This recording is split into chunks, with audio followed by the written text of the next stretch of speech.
Queridão, conforme prometido, falei no primeiro bloco aí, né? Ah, Do programa antes comercial, tem uma questão aqui para você ajudar uma pessoa precisando. Mandou um tá. vídeo pro Zap. Ele não se identifica assim, do ponto de vista do vídeo, ele bota uma Tudo imagem. bem. Você vai ver. Vamos lá, Uhum. vamos ouvir ele, vamos ouvir ele. Vamos. Vamos lá. Bom dia, Caio. Bom dia, Braulio. Espero que vocês estejam ótimos. Caio, eu já me encontro desde o dia 4 de outubro convertido em Cristo Jesus, por Cristo Jesus. Venho acompanhando o seu site e textos há 3 anos e meio. Porém, hoje em dia, eu ainda tenho algumas dúvidas. Tenho uma dúvida principal que eu acho que considero que me tira da paz e da zona de conforto, Caio. Eu tive uma infância muito perversa, uma infância muito angustiante. Evitei minha mãe de 2 suicídios, um quando eu tinha 7 anos, outro quando eu tinha 8. Uma vez eu presenciei, quando eu tinha 6 anos, o meu pai estuprando a minha mãe, quando ele chegou louco em casa, porque ele era viciado em cocaína e viciado em crack. Tanto que ele morreu de overdose quando eu tinha 10 anos, em 2010. Eu evitei que meu pai matasse a minha mãe quando eu tinha 6 anos também, que ele enforcou ela e tirou ela do chão. E minha mãe, como consequência dessas agressões e loucuras, ela me agredia muito. Ela me deixou ajoelhado, e milho chegou a deixar 4 horas no banheiro, do qual os milhos começavam a entrar na carne e no joelho. E eu não sei até onde isso pode atuar em mim até hoje, Caio. Hoje em dia eu me encontro numa angústia que seria o seguinte: todas as vezes em que eu interajo com pessoas, eu sinto uma necessidade tão grande de ser alvo de atenções, de ser exaltado. Eu não sei se isso é por conta do superprotecionismo que minha mãe gerou em mim após meu pai ter morrido, e toda a gama de medo que ela tem até hoje de que eu me envolva com drogas e bebidas e tudo mais. Porém, eu não sei, Caio, por que isso ainda acontece, esse tipo de angústia. Abraço, espero que você me ajude. Olha, meu querido Alan, deixa eu te falar, eu estava ouvindo aqui atentamente. É um histórico pesado, não é? Do ponto de vista dos traumas que produziu. Inevitavelmente produz traumas. Ver o que você viu, envolver-se com o que você se envolveu desde criança, 6 anos. Você tem as memórias, pelo visto, muito nítidas de todas essas ocorrências do estupro, tentativa de suicídio 2 vezes, todas as angústias que sua mãe viveu, todas as impetrações de maldade, de covardia do seu pai contra ela, contra você também. Tudo isso deixa marcas enormes. E você não precisa nem fazer uma anamnese profunda do que aconteceu. A tua memória está cheia do ocorrido. Cheia do ocorrido. Você cresceu num lar onde você era desprezado. O seu pai desprezava a sua mãe, seu pai odiava a sua mãe. E por tudo o que de diferente dele ela representava. Ela era a antítese dele. Era uma mulher que, como ser humano, era tudo o que ele não queria ser, não sabia ser. E você era testemunha fiel, porque criança é sempre uma testemunha fiel. Uma testemunha fiel contra ele. Vendo aquilo tudo, ele via nos teus olhos o teu desespero, a tua agonia, frequentemente, às vezes, até a tua raiva infantil contra aquela covardia. Ele via a censura do homem que seria, mas ainda não era, na sua cara de criança, manifesta contra as loucuras que ele cometia todos os dias. Então, viver assim já é o suficiente para produzir uma pessoa que queira validações. Ele deve ter sido o maior esmagador da sua vida. Era aquele que dizia que você não era homem, que você não prestava. O que você está olhando, seu moleque cretino?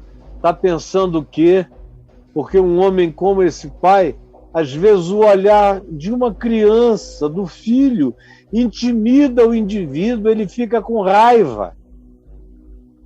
Joga tudo em cima de ti, te maltrata, te desconstrói, te desvalida, te dessignifica ao extremo. E a criança de 6, 7, 8 anos imaginar que aquele que deveria defendê-la é, de fato, o seu pior agressor e é também a pessoa em relação a quem ela tem que tomar os maiores cuidados de defesa e proteção para si mesma e para a mãe. Como você disse, eu salvei minha mãe de ser morta por ele, porque ele a enforcou levantando-a do chão. Eu posso imaginar o que você fez, agarrando nele, se metendo no meio, puxando, e deve ter conseguido realizar isso ainda levando um catiripapo que só Deus sabe com que violência foi. Então, isso é o bastante, né? É mais do que o bastante para criar, para desenvolver num ser humano que vai ficando adulto, uma necessidade enorme de reconhecimento, de validação, de acolhimento, de centralização das atenções, que foi tudo que você não teve. Todas as atenções da tua casa estavam concentradas no louco, infeliz, amaldiçoante do teu pai. Se ele saía era um alívio, quando ele voltava era um pânico. E geralmente a criança é o centro da família, especialmente um filho que seja mais ou menos sozinho, que não aconteça de existir numa família numerosíssima, cheia de irmãos. Se houver poucos irmãos ou se for filho único, mas atenção ainda tem. Se for criança, não importa quantos outros irmãos tenha, é também objeto de uma certa centralização de atenção, como todas as crianças são em qualquer lar, em qualquer família minimamente saudável e equilibrada. Mas na sua, a criança era objeto de desprezo. E a mãe da criança era o centro das agressões e você o assistidor dessignificado. Então, crescer querendo ser olhado, querendo ser percebido, querendo ser encarado, querendo ser notado, ela é quase normal quando se vem de uma situação como essa. Só não é normal porque não é sadio. Mas eu digo normal na perspectiva de causa e efeito. A causa ou as causas são essas múltiplas. O efeito é o que você narrou do que está acontecendo agora. Graças a Deus, meu filho, é um efeito muito pequeno. Muito pequeno. Eu, de fato, pela narrativa, eu achei que você, quando disse hoje tenho essa necessidade de ser centro das atenções, eu pensei que era o primeiro ponto. Aí achei que tinha um segundo. Mas também, de vez em quando, além de ser centro das atenções, eu sou capaz de cometer violências para ser notado. Aí eu pensei que ainda tinha um terceiro. Aí eu me sinto profundamente envergonhado e fico com vontade de me matar. Porque não há limites para quem teve a infância que você teve. Eu ouço aqui histórias onde o cara não viveu 1%. Não teria nem o direito de dizer eu tive traumas na infância. Mas chega aqui com uma amplificação traumática extraordinária, como quem levou um peteleco na orelha e chega aqui dizendo que perdeu as 2 orelhas, cortaram-lhe a língua e ainda lhe deceparam as genitais, o aparelho genital. Aí você olha e diz, escuta, não foi só um peteleco? A pessoa chega a ficar até zangada quando você tenta reproporcionalizar o trauma dela, que é parte da cura, muitas vezes, é diminuir o aumentativo, o exagero interpretativo. Mas no teu caso não tem exagero. Para a causa, era necessário ou era admissível ou não era surpreendente que o efeito fosse catastroficamente maior. Graças a Deus, depois de todo o inferno no qual você foi criado, o efeito é só esse. E aí, querido, às vezes na vida, a gente, para ficar curado de certos males sutis, a gente começa de aspectos e de lembranças, ou às vezes nem de lembranças, de emoções não identificadas, e aquele que é o ajudador psicológico, o terapeuta, te toma pela mão e te leva de volta até os primórdios das tuas emoções, das tuas marcas, para ir vendo a construção e ver por que você desenvolveu aquele comportamento, aquelas atitudes, aquela expressão de ser, de coração tão machucado. Outras vezes não. Outras vezes é o trato comportamental. Você já sabe a razão. Não tem nada sutil nesse processo. Não tem nada sutil. Tudo é grotesco. Sutil foi o desenvolvimento no meio de tantas coisas horrendas. Você deve ser um cara muito legal, muito bom, para ficar como angústia de ser apenas uma crítica a si mesmo. Uma crítica a si mesmo, pelo que você chama de excessos de eu, excessos de mim, excessos de mim, o excessos de self, de si mesmo. Essa vontade de, à volta de uma mesa, ser notado no meio dos colegas e amigos, enfim. Graças a Deus foi só isso. Isso pode ser tratado com terapia confrontacional.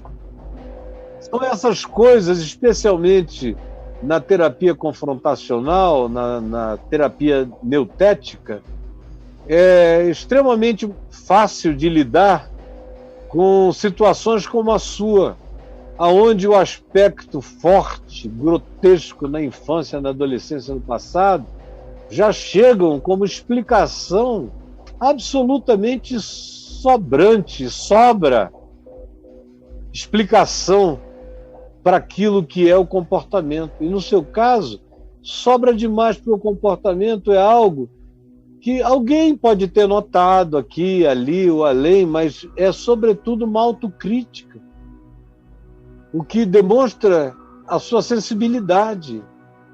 E se você quiser ser terapeuta da sua terapia, você pode começar a se enfrentar nesses acontecimentos públicos onde você quer se soltar, aonde você quer ser o centro. Você começa a diminuir menos,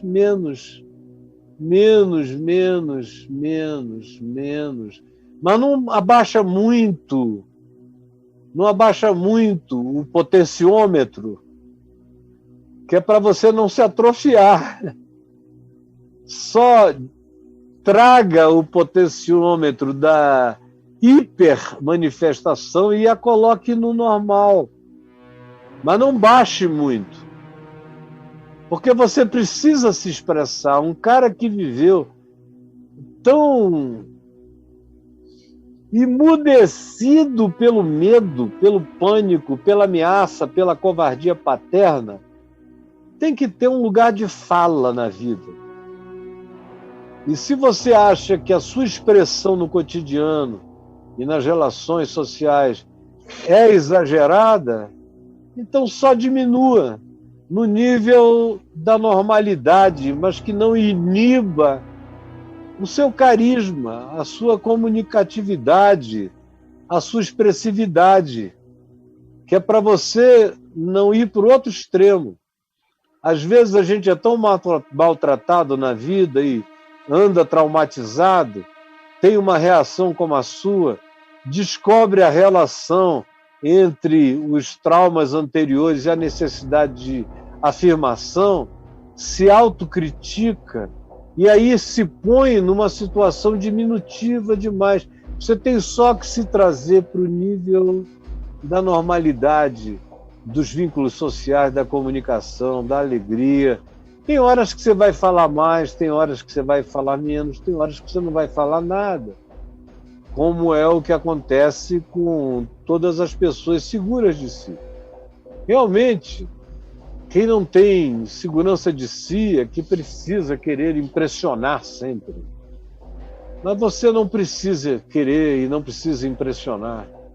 Seja você que a impressão da sua vida será o bastante. Alguém que tem essa capacidade de produzir essa autocrítica, depois de tudo que viveu, é uma pessoa que se enxerga e tem a chance de crescer se enxergando. E tem a chance de crescer se melhorando. De modo que eu considero você um bem-aventurado de ter escapado disso tudo e ter chegado a esse ponto da vida apenas, por enquanto, pelo menos que você saiba, com essa comorbidade relacional das menores. Então, que Deus te abençoe. Se você quiser conversar com alguém que pode te ajudar, você tanto pode conversar com meu amigo Braulio, eu não sei se ele anda com tempo, ele está tão ocupado com tantas coisas. Não, mas vou sim. Adorei o caso dele. Você pode... Olha aí, é fácil, é @braulio.nápoles. Você pode contactar o Braulio para ele atender você, conversar com você, tá bom? E vocês vão ficar grandes amigos. Eu tenho certeza que o Braulio vai te ajudar legal. O Braulio já venceu um monte de coisas na vida dele. O Braulio também já foi um cara que falava que onde ele chegava ele era o cara. Não é ou não é, Braulio? Você já rapaz. Lembro que você falou para mim, Braulio, tem um macaquinho aí dentro, vamos acalmar ele um pouco. Assim, tá. Mas, Caio, a capacidade da autocrítica é saúde mental, cara. Total. Ele precisa entender ele tem esse galardão aí, cara. E ele só não tem que transformar a autocrítica num instrumento culposo. Enquanto ela não é exagerada, ela não cai em meticulosidades neuróticas, está tudo bem. Poxa, salva a gente, é uma bússola, é olhos, é luz, é percepção. A autocrítica é o poder de colocar você no lugar certo, nas horas certas, de chamar para você o que é próprio, pertinente e saudável. Isso. Trazer propriedade pro cara, né, velho? Sentido de propriedade. Isso é sensacional. Total. É isso aí. E um menino que dá vontade de beijar a testa, né? Dá um beijinho nele assim, ó. Cara, você é campeão, meu brother. Menino ou velho, eu não sei qual é a idade dele, mas eu já tô velho demais. Hoje em dia eu beijo todo mundo, não quero nem saber. Todo mundo é meu filho, todo mundo é meu neto, não quero saber de idade, não quero saber de nada, não é meu filho querido, meu beijo. A liberdade que a idade vai dando para você, quando você anda com uma boa consciência diante de Deus, você se desavergonha no amor em todas as direções. Em todas as direções. Vamos lá.